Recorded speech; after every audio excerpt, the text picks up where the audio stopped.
दोस्तों, सृष्टि की शुरुआत सत्य युग से मानी जाती है। एक ऐसा युग जहां धर्म और सत्य सर्वोपरि थे।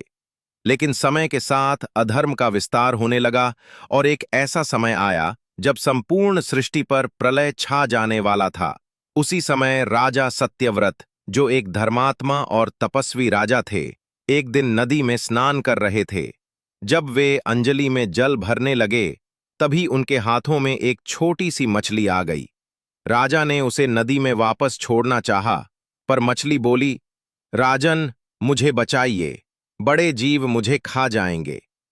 राजा को आश्चर्य हुआ कि एक मछली इंसानी भाषा में कैसे बोल सकती है।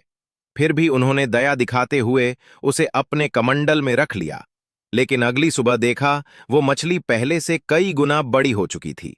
राजा ने उसे एक घड़े में डाला, फिर एक तालाब, फिर झील और अंत में समुद्र में छोड़ दिया। लेकिन हर बार वो मछली आकार में बढ़ती ही गई। तभी वो मछली दिव्य रूप में प्रकट हुई और कहा, राजन, मैं कोई साधारण मछली नहीं, मैं स्वयं भगवान विष्णु हूं। जल्द ही इस संसार में एक महाप्रलय आने वाला है।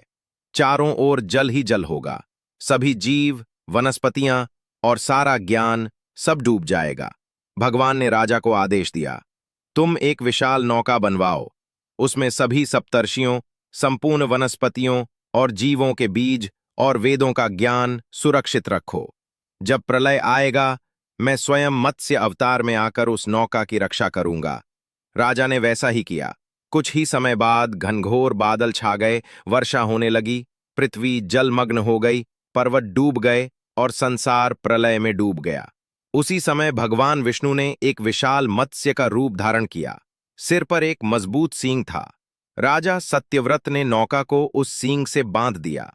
भगवान मत्स्य समुद्र में तैरते हुए उस नौका की रक्षा करते रहे। उन्होंने सप्तर्षियों को वेदों का ज्ञान समझाया और सृष्टि के रहस्यों का बोध कराया। जब प्रलय समाप्त हुआ, जल धीरे धीरे उतरने लगा। राजा और सप्तर्षियों ने नई सृष्टि की नींव रखी। इस तरह भगवान ने सृष्टि को नष्ट होने से बचाया, ज्ञान को सुरक्षित रखा और जीवन को एक नया आरंभ दिया।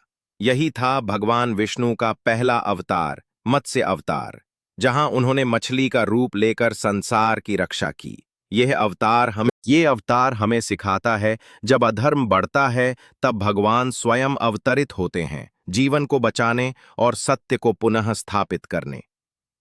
अगर मेरी वीडियो पसंद आए तो लाइक, कमेंट, शेयर और चैनल सब्सक्राइब जरूर करें। नीचे डिस्क्रिप्शन में ब्लॉग चैनल का लिंक है, वहां जाके उसे भी सब्सक्राइब जरूर करें। धन्यवाद दोस्तों।